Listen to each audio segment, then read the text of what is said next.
Roger, what's going on?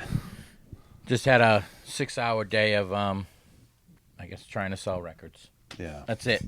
But life's good. I own a record store. My band seems to be making waves. People are paying attention to it. And that's it. Yeah. You know? Yeah. All Sinners formed fairly like recently, right? About a year and a half. Coming up on December, we released our EP, which we shouldn't have released it in December because I had a record guy tell me one time no one releases anything in December because coming to January, it's already last year's release. And it's only been out for a month. So hopefully somebody takes that advice because I didn't. Interesting. That is a good piece of information there. So it formed, what do you say, like a year and a half ago? Yeah, right during COVID, we were a cover band or whatever. My singer can pretty much sing anything. He's that good. I hope he doesn't watch this, but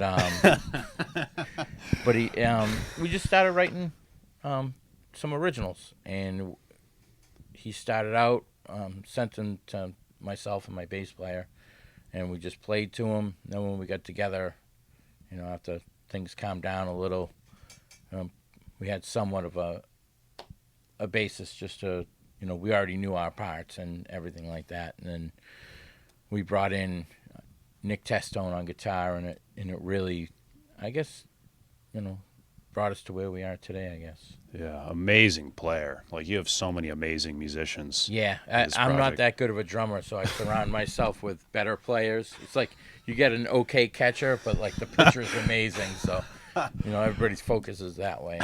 But we blend really well. I like the whole 80s rock thing where I can put my drink on my floor tom and never hit it, and I just have a stand in my it works. Yeah, the chemistry is there. It really is. Yeah, yeah. So how soon after the band forming did you like really start making material for the EP?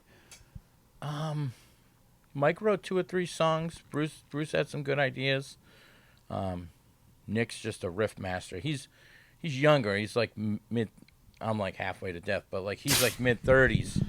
So he came from a different upbringing. Like me, I loved Cinderella, Tesla, that type drumming, pure rock stuff. The early Def Leppard to Deep Purple stuff, and Billy Squier drumming, just everything.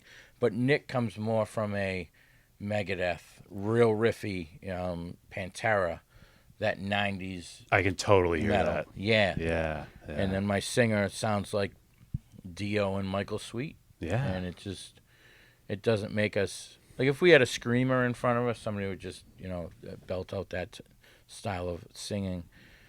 I guess I don't want to say it wouldn't be as enjoyable, but it wouldn't be as different as everybody else right now. Yeah, it's definitely unique, and I think everything works just so perfectly together. You even like described it to me when you first gave me the CD. It had like Megadeth-y solos, but had like kind of like Dokken riffs and whatnot. Yeah, more just those power chords that yeah, everybody has heard in their head. That it's just it makes it fun. Yeah, so you opened for Quiet Riot recently, which is amazing. How does it feel to like, the band's starting like a year and a half ago, and now you're opening for like Quiet Riot? It must be awesome. Yeah, it was fun. Rudy was real nice. A lot of people give those guys because they're not original members and this and that. But if you go back to the first Quiet Riot record, none of those dudes that were on MTV were even a original member. Yeah. So, and I feel like they get a pass. Yeah, and in life and everything like that, not everybody can tour anymore. Everybody's getting older. They get sick of living in a bus, eating out of a bag, and they want to live. So it gives the younger musicians a chance to go out there and play.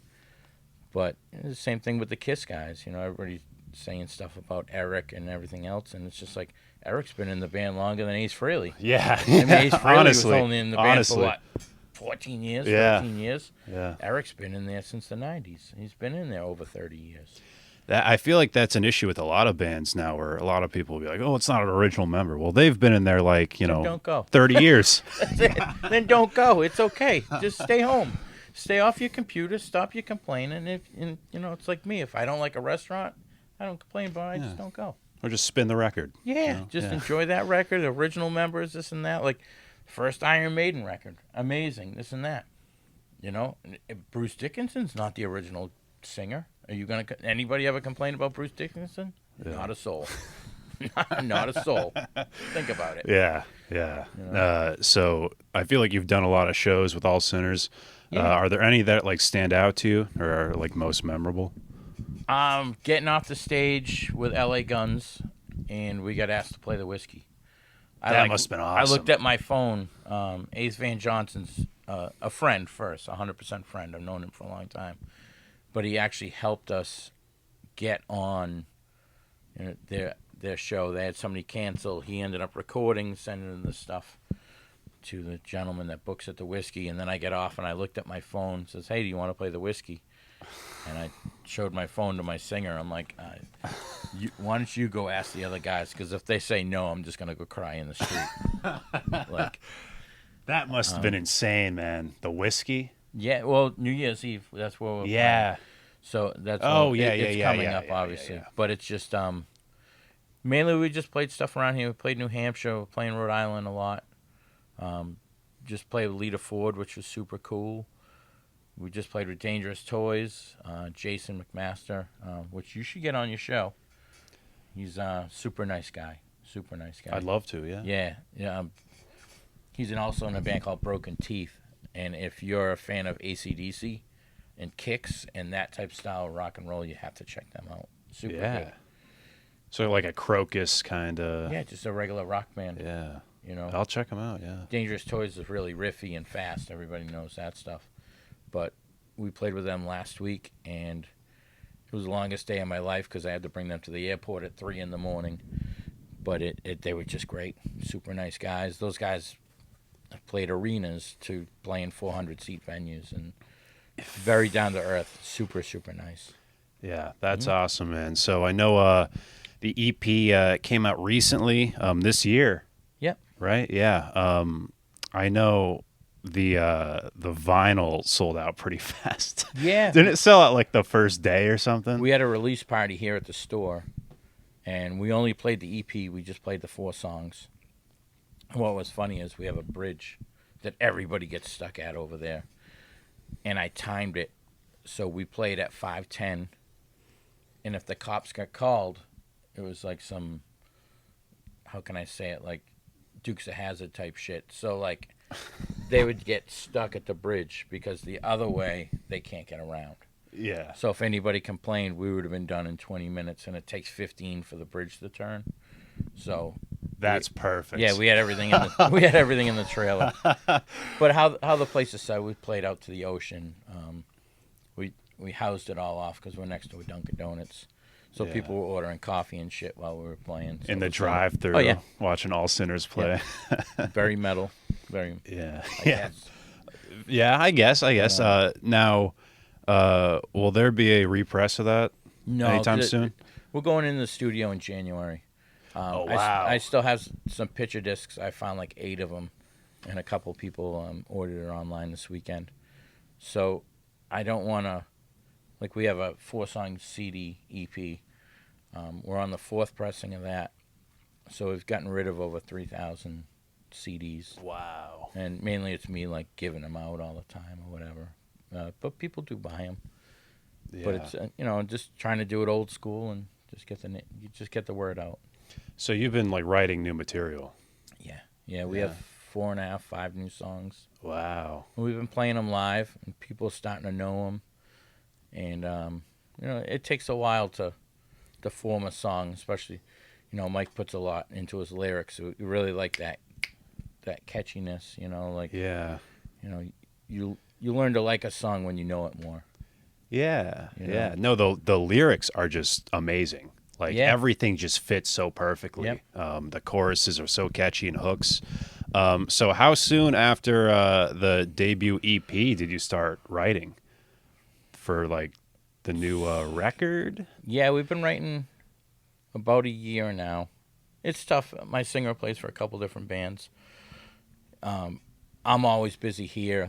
So we get together 1 to 2 days a week, and we've just been writing. And then, obviously, when we have a show, we rehearse. We try to get everything down.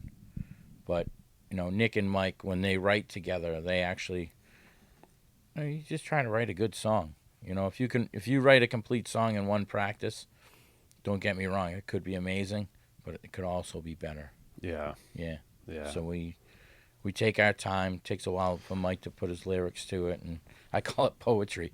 Is that your poetry? But it is funny. I have a friend of mine, John, who goes to all the shows, him and his wife, and they're wonderful. And what's a riot is he always asks for his notes or whatever. He has something out. I'm like, don't ask for his poetry. He's not done yet. It's funny. Now, is this going to be another EP or like a full No, we're going to go release? full length. What I'm hoping is trying to work with this one label, and I'm bribing him to put it out. And it's one of those things that we might have too many, because our songs are a little bit longer. So the songs might be too much for the record. But we're going to put out a CD too. So the CD might have a couple tracks from the EP, as well as, we're going to put a couple on from the EP on the LP, and then the other two that we can't fit on the LP, on the vinyl, we're going to put on the CD. So like as bonus tracks, because every day, people do find out about not just us but other bands, and they weren't able to get the EP. So, Totally. yeah. And the EP, it's like it's not a lot of time too, right? Like how long? What's the runtime on it? 24 minutes, I think. 24. That's not bad. Yeah. Yeah. Each song's like 5 or 6 minutes long. Yeah, especially with the radio edit. Yeah. As well. Yeah. Billy Squire told me to do a radio edit, and then he comes out with a new song. Did he? Well, he was the one. And he comes out with a 6-minute song. Go figure. I hope you're watching this. I'll send it to you. Yeah. I will too. That's awesome. That's awesome. So there must be a ton of benefits, like running the record store and putting out music as a band.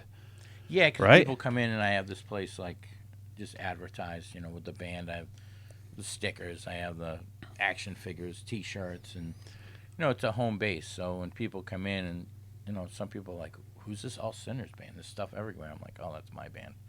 Yeah. So I guess it's shameless promotion or just push, but I try to make this band appear bigger than what we really are. Yeah, yeah, and it's great. It's free promotion being in like one of the better record stores in the country. Yeah, we're trying. We're trying. Yeah. We're just in the area. I try to have the metal and have the heavier stuff, and not. It's hard to get this stuff, as you know. We're sitting right next to a wall of the first like 5 Metallica, or I guess. And then it continues. Oh God. The next ones. We got the ones nobody wants is that way. From Kill 'Em All to the Black Album. Yeah, $1,100 for the Black Album. Insane. How do you even come across so many? I don't want to. It's sad to get say. your secret out. No, I don't care. It's sad to say. Every day somebody loses their job, passes away. Find a different collecting passion, and they just sell everything off. Yeah. Wow. I used to collect wrestling memorabilia. I would cut off a finger for certain things, and I sold it about a month and a half ago. I just didn't care about it anymore. Yeah. And I had it for 10 years. It served me right. You can watch it on A&E on YouTube or whatever, and Brutus Beefcake, Hidden Treasures. And almost 900,000 people saw it. They put my phone number on it. People call me from time to time when they put it on TV. It's wonderful. Wow. So were you doing that before records? I used to own a tattoo shop. Oh, okay. And then, when I used to work a warehouse job, and then my other band took off. Quit that, came off the road. My mom passed away. I had to take care of, help my dad I had a handicapped brother. So that whole music thing, I just pushed it to a side. But then I became a drum tech for Joe Franco, who Wow. yeah. So he worked with the TSO guys, and they did a thing called Van Helsing's Curse with Dee Snider, a couple of the guys from Overkill, and just a good group of people. I've met, and I still talk to like 94% of those dudes today. Wow. So and then I went on the road with Overkill, just as drum tech. Went to Europe, ate dinner with Lemmy. Holy saw shit. the world that way. But then, my brother ended up passing, and then I opened up a tattoo shop. That became a pirate ship, so I got rid of that. And then I started buying and selling everything, and then I just ended with records. Yeah. What do you mean it became a pirate ship? When the employees are taking over the business. So when they don't see you as a boss anymore. And it happens everywhere.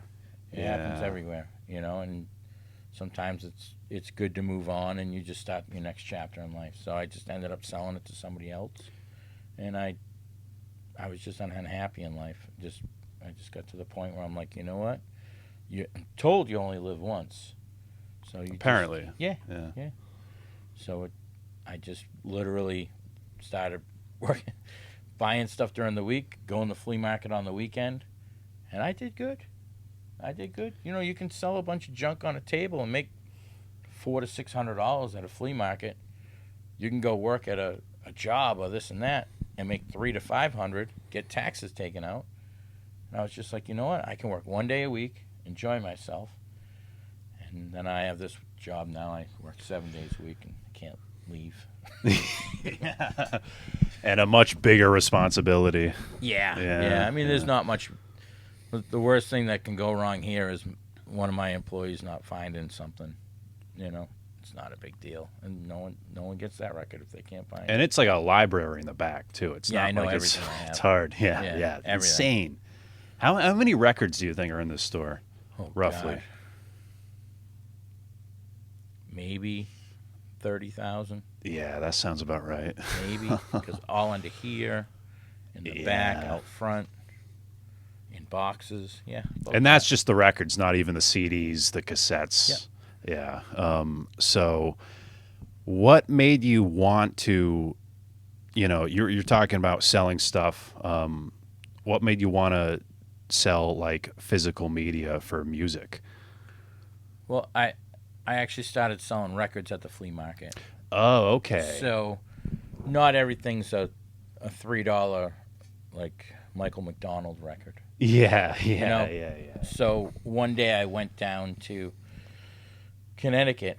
I bought this woman's metal stuff, original Slayer, like everything that you want original. It was in this collection, just untouched. It was crazy.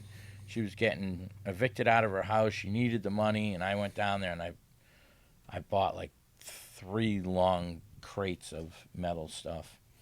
I ended up doing a show in one of the record shows in Mass, and my friend Mike from Slip Disc Records from New York came over and started looking through my stuff. That day, I think I made $4,000 off my table because of the ridiculous stuff I had. And I was just saying and I said to myself, I can do this in 1 day, and then you can find stuff, and it just stemmed from that. So I blame it on my friend Mike, what I do. Yeah. I really do. And I tell him that all the time. But if you ever look it up, Slip Disc, very legendary stories. He's like the Obi-Wan of records, especially in New York. Like Glenn Danzig used to sell him test pressings of the Misfits. No shit. Yeah, Wow. So he stems back from that. And he did Metallica in stores, Megadeth in stores, Faster Pussycat in stores, Rat, like all the original dudes did in stores at his store. Wow. Yeah. So super nice guy. So how soon after, buying that collection were you like, I'm going to open up a store? I don't know. Maybe a year and a half. Because the stuff I was ended up finding, and I'm a thrash dude. I'm a hair metal dude, punk rock dude. I was in hardcore bands and stuff, so I knew what to get. I knew what to find. maybe a year and a half, 2 years. It took. I was at the flea, and then I had really good stuff at the flea market. But everybody's afraid of the T word at the flea market. $20. It's. I decided to open a store. It was downtown. It was a lot smaller, both 380 square feet. It was definitely. I remember it. Yeah. Yeah, it wasn't. It was definitely not like legal. Like, like the distance between the aisles. It was bad. Anybody that was was bigger, they'd definitely rub on somebody when they went by. Yeah. But it made do. For the 6 years I was open, it served a purpose. And if I were to open this store when I first opened, it wouldn't have worked. Yeah. Yeah. You needed that jumping off point. Yeah. I feel. You don't want to get too in debt when you open a business, because if your debt outweighs your profit, you're never going to make it. Yeah. You definitely want to always play with the green. Like, we're slow in October, super slow. You worked at a store. You it will work. I mean, you stand there and you're not making any money. The last thing you want to do is just keep on having product coming in, because you just keep on getting in the hole. It's that balance. Yeah. You need to pull back. There's always going to be records to buy, and you just make things work. Yeah. And this has been great. And you've been doing some signing or some like in-store appearances. Yeah. The first one we did was, I think it was D. That was at the old store. It was like 300 people. The line went down the street. D. Snyder. Wow. Yeah. As a first. Yeah. Wow. Yeah. But I did Comic-Cons and stuff, so I was somewhat familiar on how it works. So, we had everybody pre-sign up. They prepaid or whatever. And everybody got, numbers to get in line, and just do the whole Facebook group. You stay in touch with people. Did that. JJ French, Michael Sweet. We just did Metal Church in here with a local singer, Mark Lopes. Yeah. And trying to think, who else did we do? We had Adam and the Metal Hawks here. They were like a TikTok sensation. They actually played in here. Yeah, I saw that. Yeah, that was a lot of fun. Nice dudes. Is that the guy who he sounds like Jack Black? Yeah. They do the whole thing. They got like 6 million TikTok followers. Insane. Yeah.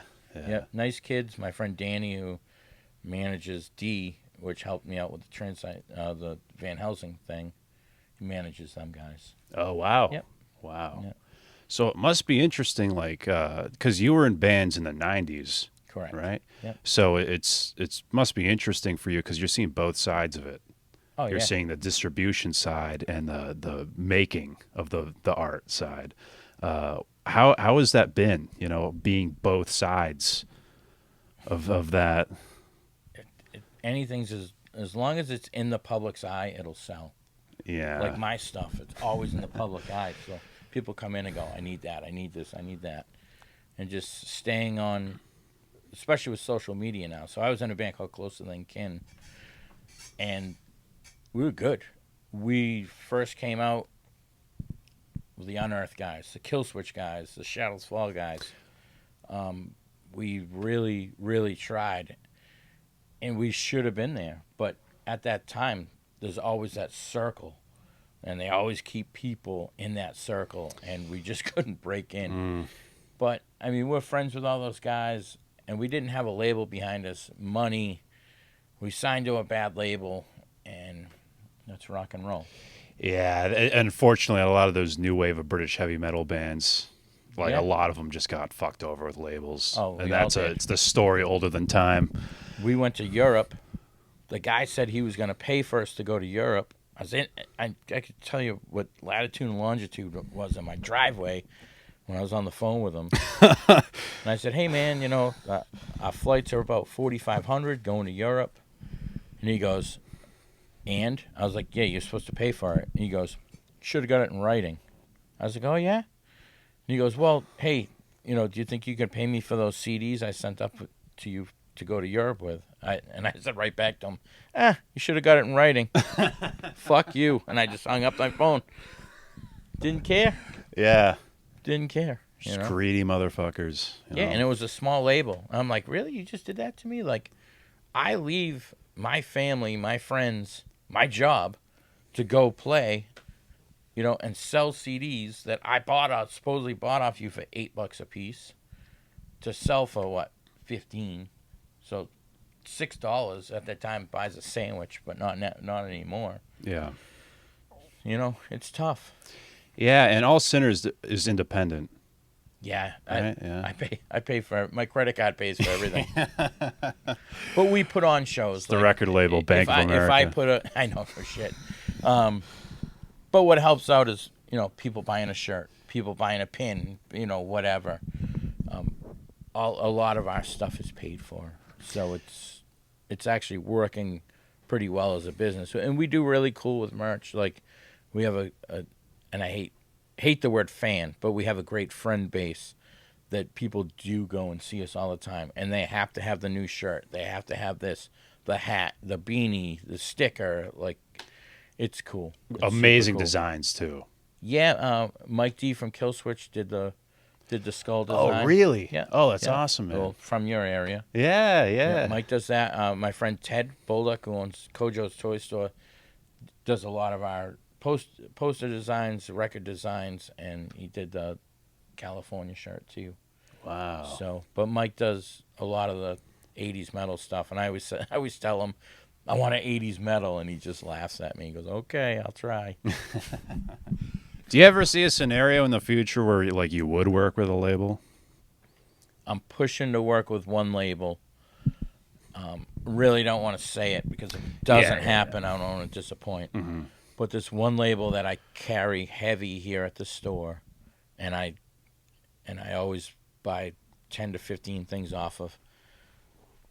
If we were to work with a label, I want to work with a label that if somebody's looking down their roster, somebody's going to go, "Oh, that's a cool name."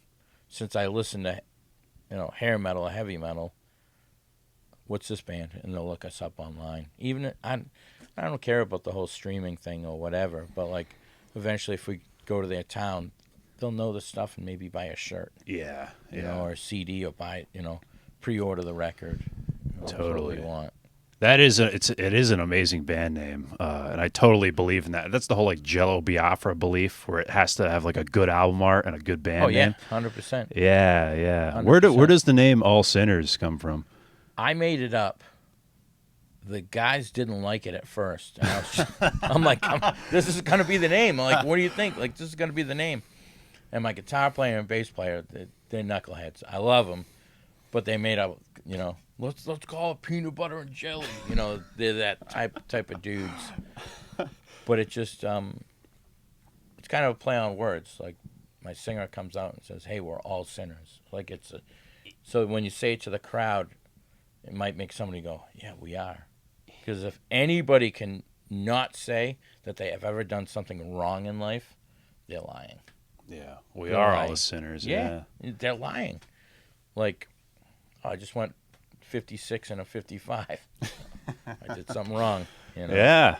That is such a cool play on words. I never caught on to that. That's awesome. Yeah, so it's fun. Yeah, It's fun. yeah. So I do want to talk, just like when you got into music. Okay. I know Scott Ian has a story where he goes into the record store. He doesn't know what album he wants to get, and then he sees that Motorhead, the debut album art, and he goes, "What is this?" He brings that home, and it changes his whole, life. Yeah. Do you have that with you, where when you discovered metal, like that album? So, for metal, me discovering music was my uncle. He played drums for Billy Squier. He was the original drummer. Insane. Yep. Wow. So, in the early days, I remember, I'm old, so my uncle played in a band called Duke and the Drivers in the 70s. It's a Boston-based band. Very Jay Giles, house party. Keyboards, piano, full band, like that type thing. Moved to New York City, and then ended up being in Billy's band, and he played all the hits and he did everything. So that as me wanting to be a drummer, I could see, I'd go see my uncle. First concert I ever seen, Queen and Billy Squier, Boston Garden, Hot Space Tour. And then my uncle opening up with Pat Benatar and then moving to a headliner, and then I saw Def Leppard on the Pyromania tour, like when they were wearing the shorts and like when they were, wow, and they're still an unstoppable band. I mean, you go see that band, still fantastic. but when they were hungry and they, like when those dudes were playing, I couldn't believe how loud it was. Like it was a smoke in the air. That's how crazy it was. Wow. And then, I met Rat 1983. I'm still friends with Stephen Pearcy and Juan. You met Rat? Oh yeah, I got a picture in Faces magazine. Oh really? But wow. And I still talk to them. All Sinners open up for Stephen downtown at the Vault. But that's what changed music. But what changed my playing was I saw Eddie Leeway from Leeway walk across people's heads at a Channel show, and like the early of hardcore, Biohazard, Leeway, Propane, that type of stuff. I ended up buying a Propane CD, and it was Gary Meskill and from the Crumbsuckers. I saw him down the Cape with Testament. And, oh wow! And I was singing every song. Gary jumps off stage and goes, how the hell do you know every one of our songs? I'm like, I bought the CD last week. This thing's great. So that era of stuff really, I guess it's a good mix because you have your heavier playing with your double kick and stuff. Yeah. But then you just got the big rock open of the hi-hat and snare. And that's rock and roll right there. Hell yeah, man. Yeah. So you were in a couple bands in the 90s, right? Yeah, a band called Drained. Thanked on the first 2 Hatebreed records. And it was that style. Wow. It was chuggy style. I don't want to say we didn't really go anywhere, but we were more of a Northeast regional VFW band, And is this all in the area, kind of? Yeah. Yeah.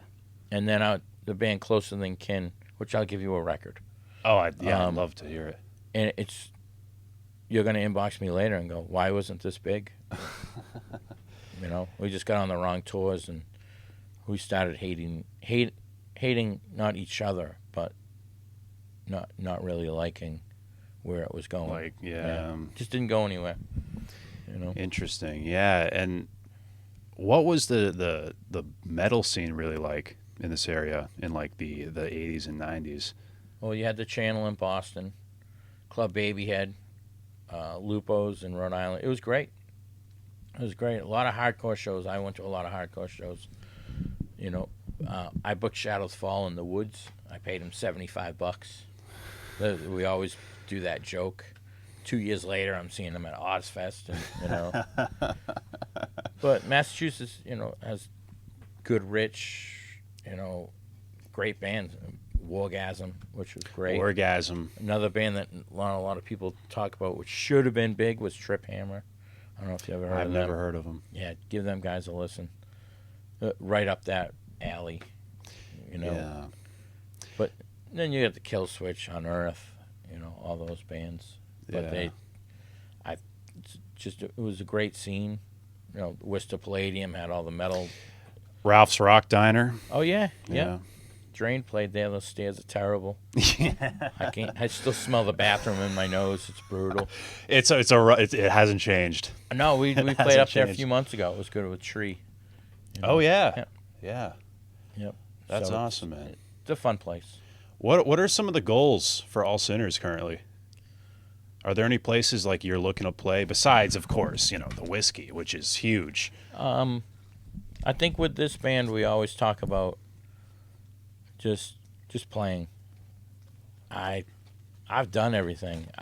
When I got off tour with Closer Than Kin, I had less than $8 on my bank account. I had a van that somebody sideswiped.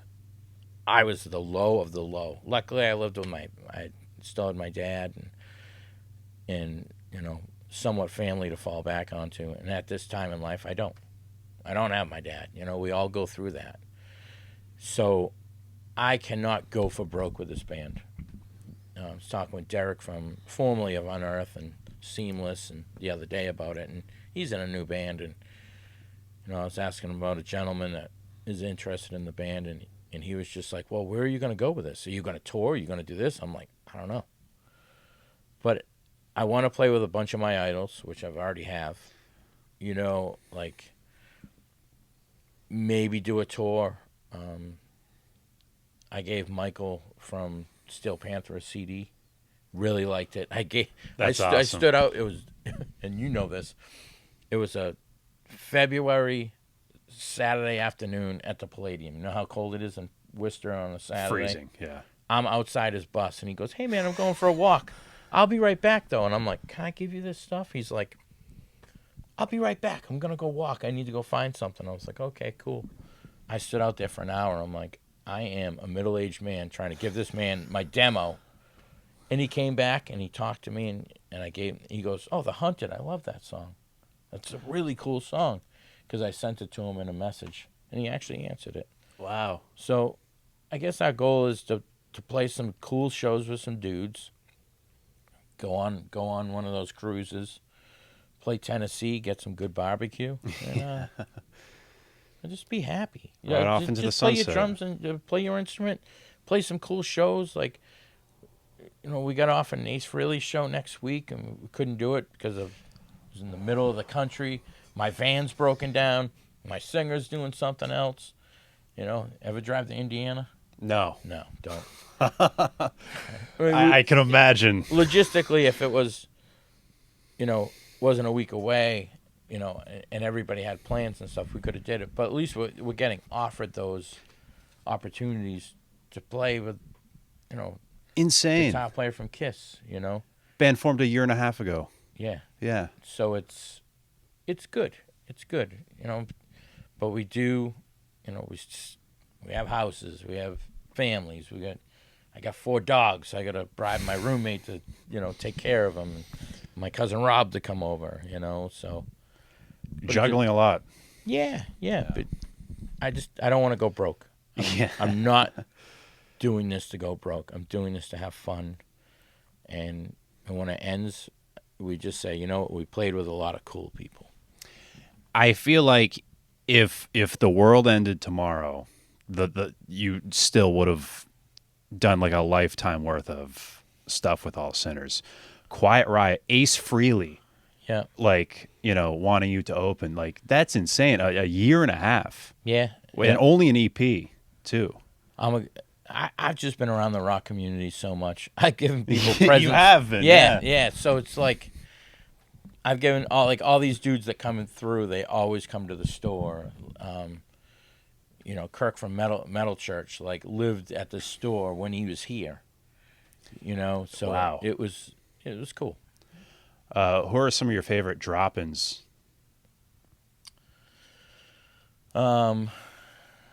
George Lynch. Oh wow. My buddy Rich. We were at the other store, and he George Lynch just walked in the door and he looked at us and we looked at him. He didn't say nothing. Walked around, and my friend Rich goes, George fucking Lynch. I'm like I know. And he had pajama bottoms on and a man bun. And he goes, hey man, you got any of my stuff? And I was like, yeah, the Dawkins stuff. He goes, no, not that shit. The other stuff. Because we carry the Rat Pack Records stuff. That's the label we're trying to get on. So email Rat we Pack made and it. say, pick it up. I finally squeezed it out of you. That's the label that we would like to be associated with. Yeah, and I have a good rapport with Joe, and from what I understand, he doesn't like to, because we're just starting out. It takes a lot of money and time to build something up. But I kind of want to prove him wrong. But we got a meeting in December. We'll see where it goes. We'll see what happens. Yeah. Well, I'll definitely be rooting for you. I'm curious now. I just want to ask because you deal with so much vinyl. What's your opinion on the vinyl industry? Too much is coming out. A store like myself can't there was 500 releases last weekend. Yeah, you're telling me. Some guy comes in and goes, hey man, do you have this? I'm like, no. He's like, why? I'm like, I didn't even know it was coming out. Yeah. They shorted the I had a few people come in for the Stones. They shorted all the stores. It all went to Amazon. The Taylor Swift stuff. Yeah, is that was just a bomb so this weekend. fucking, yeah. That was a bomb. I sold 2. Oh, really? Oh yeah, 2. I have people call the shop and they're like, "Do you have this pressing of this variant of the Taylor Swift?" And it's like, I call that an Easter egg. yeah, it is. It is. Yeah. I mean, I did it with the EP. I put out like a black clear, and then I put out a picture disc. People have to have the 2, and that's what you do. Yeah. You know, where it's like it fucking sucks because, like, you know, I'll talk to some bands, like these legendary bands, and like, yeah, we wrote our stuff, but we couldn't release it like in a year because you know, Taylor Swift's putting out a new release. Oh yeah. Everyone got bumped 8 months. You know, it really sucks. No wonder Metallica made their own pressing plant. Oh yeah, smart. Yeah, Smart. You know, but it goes to show, which is a good thing. People like, you know, hard media nowadays, but you know, when we go to press our record, like literally, I'm gonna start the cover. I'm talking to you, Ted Bolduc. We're starting the cover in probably December. I'll probably have Mike D do the cover. I was thinking of, you know, the gentleman that did the Suicidal covers, or, you know, I want to send them the music and be like, hey man, are you feeling this? Because I want them to do something cool. that'd be awesome, man. Yeah. That's so exciting. This has been awesome. Just to wrap up here, what's the best way for people to stay in touch and updated with everything you're doing? PurchaseStreetRecords.com. PurchaseStRecords.com. And then on Facebook, same thing, Purchase Street Records. Instagram. And then if you just search All Sinners, it'll all come up on Spotify and all those platforms. Cool. Well, Roger, thank you so much for You're doing very this, welcome. man. Really appreciate You're it. welcome. I'm Brandon Battick, and this is Disturbing the Priest.